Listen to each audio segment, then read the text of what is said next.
Asalaamu calaykum waraxmatullaahi wabarakaatu. daawadayaal kusoo dhawaada African Somali Media oo aad nagala socotaan. Barnaamijkeena maanta wuxuu ku saabsanaan doonaa ninkii darbi jiifka ahaan jiray oo noqday taajir maalgashada ah oo dunida oo dhan laga yaqaano. Daawasho habboon. Xilligii Chris Gardner iyo wiilkiisa ay jiifsan jireen meelaha u dhow musqulaha, marna kamuusan fikirin in sheekada noloshiisa ku saabsan loo bedeli doono filim Hollywood oo hirgala.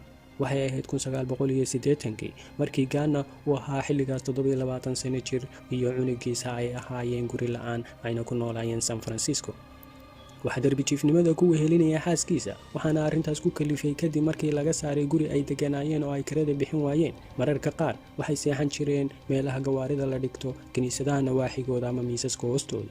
Waxay cuni jireen cuntada la soo daadiyo, lacagta yar uu helo maalinkiina wuxuu ku bixin jiray iskuul wiilkiisa geey.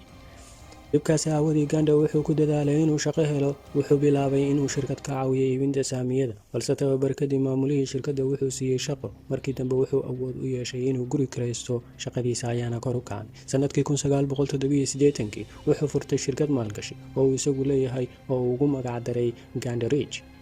Hadda Mr. Gardner waa 62 sano jir, dhaqaalihiisa wuxuu gaarayaa $60 milyan.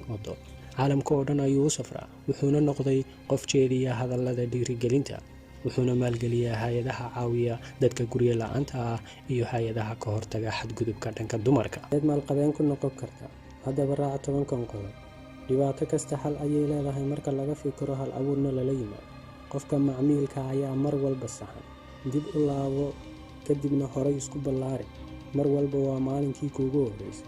Ka awood badi wax kasta. Guuldarradu waa wadada guusha. Weligaa ha ka qoomamayn waxaad isku dayday. Muuji fikirkaaga. qayb ka noqo tartan. Eeg mustaqbalka fog. Wallan waxaan naga xasuusinaa halkan nagala socotiin waa African Somali Media. Haddaad nagu cusub tahay nagu soo biir. Haddaad nala joogtayna waad ku mahadsan tahay.